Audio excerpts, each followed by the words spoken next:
성도님들께서는 아직 피지 않은 꽃을 보신 적이 있으신가요?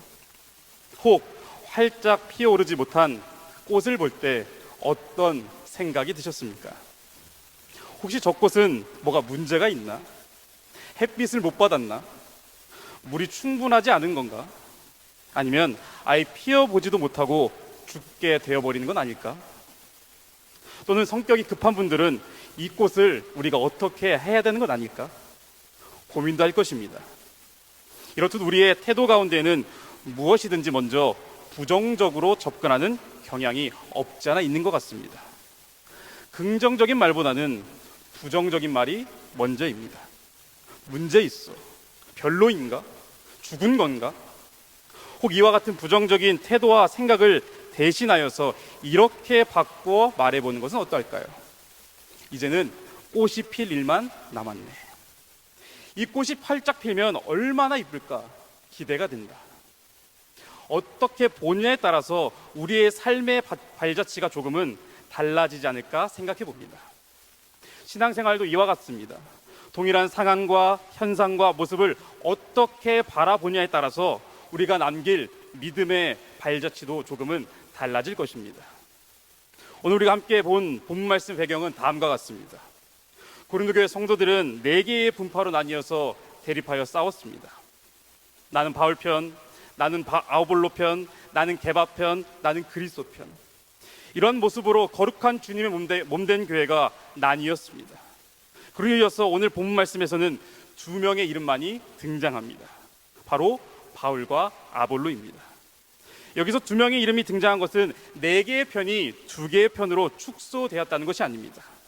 더 이상의 경쟁과 대립과 분열이 아니라 그들 모두가 하나님의 일을 하는 동등한 동역자임을 알려주기 위함이었습니다. 그렇습니다. 이 2 사람은 그저 하나님의 일을 하는 하나님의 일꾼이었습니다. 믿음의 대상이 결코 될 수가 없습니다. 그래서 오늘 본문에서는 이러한 자들을 사역자라고 지칭하고 있습니다. 사역자라는 말은 본래 식탁 봉사의 의미로 사용되었습니다. 여러분, 식당의 모습을 한번 상상해 봅시다. 요리사가 메뉴를 선정하여서 조리를 합니다. 그리고 종업원이 이 조리된 음식을 식탁에다가 가져다 줍니다. 마치 사역자는 이와 같은 것입니다. 바울과 아볼로는 그저 조리된 음식을 가져다 주는 사람이었습니다.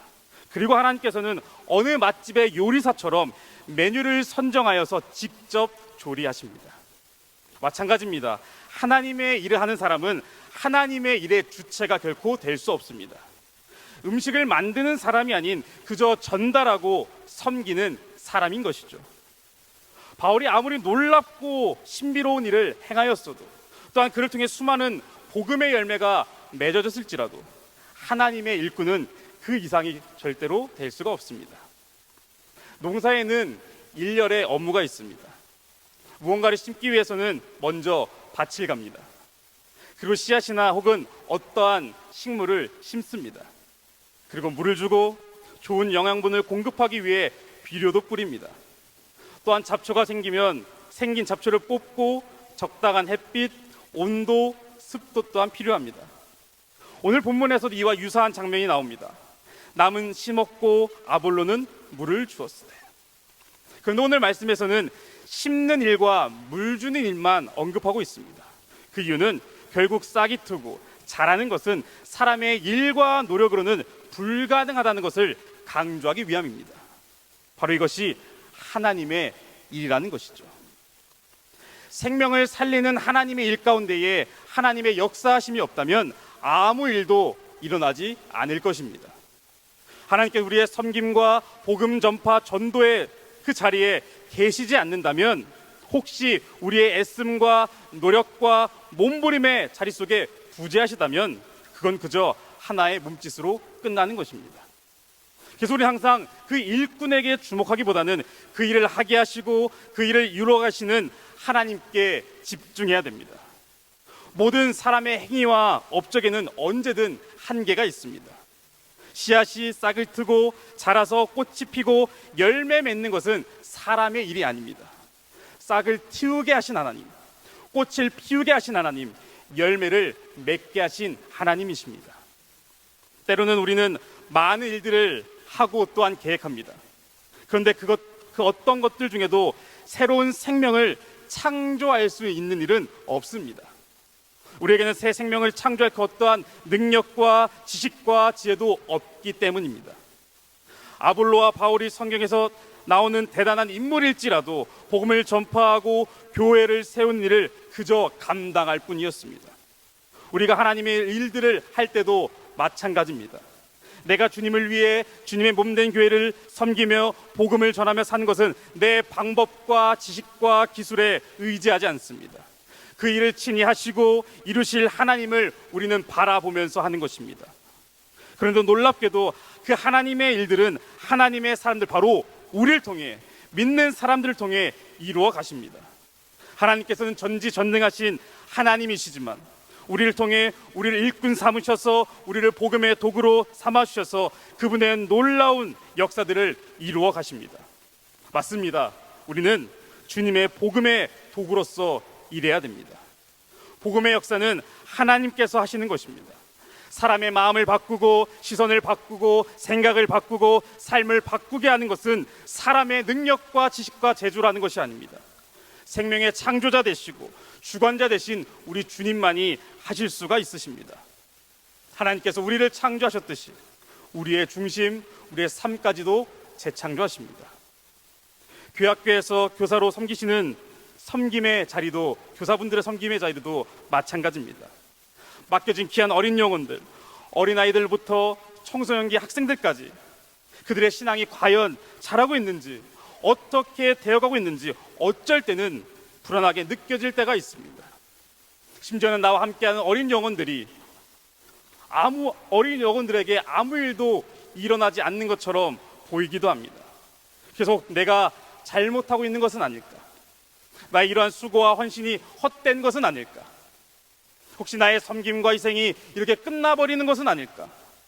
갑작스런 자책감과 죄책감에 말 못하고 하나님께 간절히 기도하며 매달리는 선생님들이 계실 수도 있습니다. 그런데 확실한 것은 비록 불안해 보여도, 비록 불확실해 보여도, 불확실하게 느껴져도 이미 여기 계신 수많은 교회학교 교사분들을 통해서 교회학교 아이들은 너무도 잘 자라나고 있습니다. 내 시선과 관점에서는 조금은 미약해 보여도, 심지어는 답답해 보일지라도 하나님께서는 이미 우리 도림교회 교회학교 안에 역사하고 계십니다.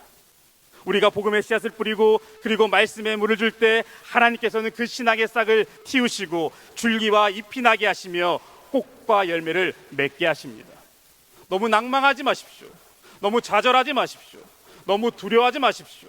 하나님의 역사심은 이미 우리 도림교회 교회학교 모든 부석 가운데에, 교회학교 교사 여러분의 섬김 가운데에, 수많은 도림교회 다음 세대 가운데에 일어나고 있기 때문입니다.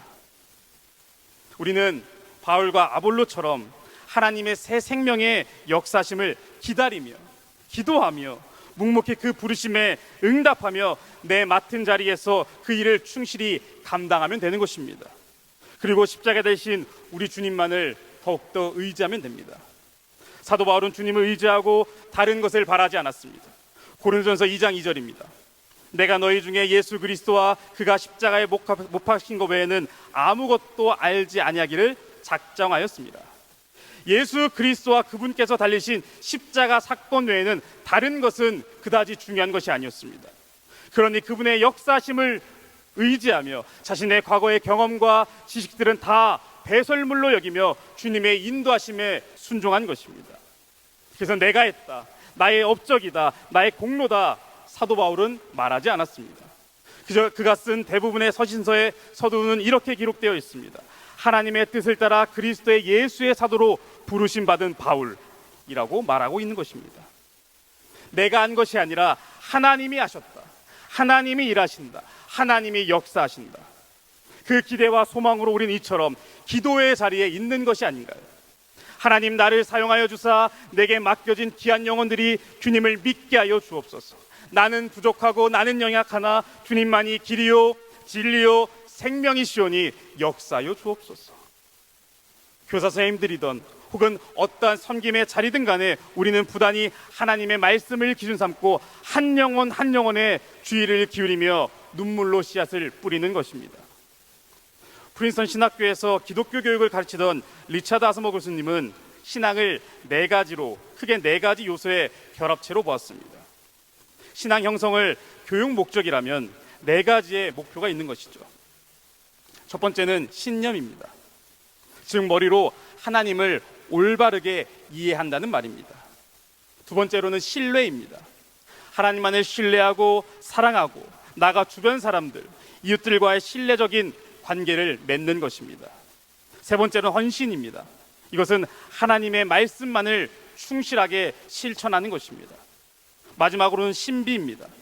이것은 피조물인 인간의 한계에 마주하고 이제는 모든 것을 넘어서는 초월적인 하나님, 전지전능하신 하나님을 알고 그 하나님과 관계를 날마다 추구하는 것입니다. 바로 바른 신앙이란 이렇게 형성됩니다. 신념과 신뢰와 헌신과 신비의 영역에서 말이죠. 그런데 이것은 결국 우리가 하는 것이 아닙니다. 하나님을 올바르게 이해하는 것은 하나님께서 하시는 것입니다. 하나님을 신뢰하고 사랑하며 나아가 이웃과의 사랑의 교제를 하는 것도 하나님께서 그런 마음을 주셔야지 가능한 것이고, 또한 하나님의 말씀을 충실하게 실천하는 것도 이와 같습니다. 그래서 그분의 크심을 알고 나의 작음을 알아가는 것, 하나님의 위대하심을 인정하고 오늘도 나는 하나님의 은혜를 간구하며 살아가는 그리스도인이라는 것을 아는 것, 그것이 신앙입니다. 바로 이것 때문에 교회학교 교사분들은 부단히 주일만이 아니고 매일매일 한 영혼을 붙들고 고민하고 기도하는 것입니다. 또한 다양한 헌신과 섬김의 자리 또한 이와 같은 바른 신앙을 위해, 개인의 신앙 성장을 위해, 영적 성장을 위해 우리는 예배의 자리에 나와서, 기도의 자리에 나와서, 은혜의 자리에 나와서 하나님의 말씀을 듣고 기도하며 하나님께 나아가는 것입니다. 그래서 아직 피어있지 않아 보일지라도, 아직 피어있지 않은 것 같아도, 아직 꽃봉오리 상태에 있는 나의 신앙 또는 나와 함께 하고 있는 교회학교 학생들일지라도 이미 그 가려진 꽃잎 사이에 하나님의 생명의 역사는 진행하고 있고 점점 만개하는, 또한 그것을 기대할 수 있는 과정을 우리는 보내고 있는 것입니다. 우리는 성경을 읽다 보면 또는 찬송가를 부르다 보면 백합화라는 꽃을 마주하게 됩니다. 그래서 많은 분들이 이 백합화의 정체에 대해서 많이 궁금해합니다. 우리가 생각하는 백합은 대체적으로 희고 큰 꽃을 떠올립니다. 그런데 성경에 나오는 백합화는 사실 흰색 꽃보다 들에 피어난 수많은 들꽃들을 통칭하는 표현입니다. 또는 이를 성지 식물학자들은 아네모네라는 꽃이라고 말하기도 합니다. 그래서 성지순례 여정에 있는 분들은 이스라엘에서 항상 이 꽃을 쉽게 봅니다. 누군가 저 들판에 핀 빨간색 꽃이 뭔가요? 많이 펴있는 저 꽃이 뭔가요? 라고 물으면 대부분 아네모네, 바로 성경에서 말하는 백합화입니다. 그런데 예수님께서는 이 백합화를 보시고 솔로몬이 입은 어떤 그 옷이 이 들에 핀 백합화보다도 못하다고 말씀하셨습니다. 이 백합화가 아름다운 이유는 좋은 토양에서 자란 꽃이 아닌 광야 속에서, 벌판 속에서, 들판에서 피어난 꽃이기 때문입니다. 더 정확히 말하면 누가 가꾸지 않아도, 누가 관심을 주지 않아도 피어난 수많은 들꽃들이기 때문입니다. 바로 하나님께서 가꾸신, 하나님이 기르신 역사가 이 수많은 들꽃에 담겨 있다는 것을 믿음의 사람들이 봤을 때, 하나님의 자녀들이 봤을 때 아름답다라고 표현한다는 말입니다. 마태복음 6장 28절부터 30절입니다. 또 너희가 어찌 의복을 위하여 염려하느냐? 들의 백합화가 어떻게 자라는가 생각하여 보라. 수고도 아니하고 길쌈도 아니하느니라. 그러나 내가 너에게 말하노니 솔로몬의 모든 영광으로도 입은 것이 이 꽃 하나만 갖지 못하느니라. 오늘 있다가 내일 아궁이에 던져지는 들풀도 하나님이 이렇게 입히시거든 하물며 너일까 보냐? 믿음이 작은 자들아. 흔하기 흔한 꽃이지만 하나님의 역사심이 담겨있는, 하나님의 숨결이 담겨있는 그 꽃이라면 그것이 진정한 아름다움을 품고 있는 꽃이 아닐까요? 마찬가지입니다. 여러분, 걱정할 필요가 없습니다. 나의 섬김이, 나의 봉사가, 나의 믿음이 아직 피지 않은 것처럼 보일 수 있습니다. 볼품없어 보일 수도 있습니다. 하지만 당장 내일 아궁이에 던져지는 들풀도 이렇게 하나님께서 입히시는데, 가꾸시는데, 많은 관심을 두시는데 하나님의 놀라우신 사랑을 받은 우리가 걱정할 것이 무엇이 있을까요? 아직 피지 않았을지라도 결국은 하나님께서 피게 하십니다. 지금 내 연약한 시선에서는 아직 아무것도 아닌 것처럼 보여질지라도, 아무 일이 일어나지 않은 것처럼 느껴질지라도 하나님께서는 우리 모두를 피우게 하실 것입니다. 비록 현재는 미약해 보여도, 작아 보여도, 아무것도 아닌 것 같아 보여도 하나님께서는 그 가운데에 일하고 계셔서 후에 그 꽃봉오리를 활짝 피게 하실 것입니다. 교사의 직분만이 아니고 우리 도림교회 가는 모든 하나님의 일들이 그렇습니다. 우리는 20만 성도 1천 선교사 파송의 비전을 품고 달려가고 있습니다. 우리는 올해 123 전도 대행진을 또 진행하고 있습니다. 우리는 분명 하나님께서 부르신 하나님의 일꾼입니다. 하나님의 사람들입니다. 그렇다면 그 부르심에 응답하며 순종하며 하나님이 하실 줄로 믿고 하나님께서 역사하실 줄로 믿고 기도함으로 우리는 그저 나아가는 것입니다. 오늘도 우리의 기도는 하나님께서 하셨습니다.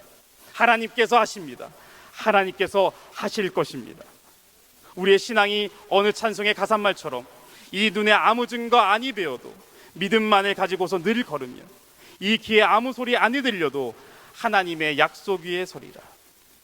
성도 여러분, 아직 피지 않은 것이 아닙니다. 우리의 연약하고 부족한 시선에선 피지 않아 보일 뿐입니다. 그러나 그 안에는 이미 하나님의 은혜와 생명이 있습니다. 바로 예수 그리스도의 놀라우신 사랑이 있습니다. 또한 하나님의 놀라우신 일하심이 있습니다. 밝은 미래와 소망이 바로 우리 도림교회에 있습니다. 오늘 이 하루도 이 하나님의 놀라우신 생명의 은혜를 의지하며 나가는 우리 모두 되시기를 간절히 소망합니다. 기도하겠습니다.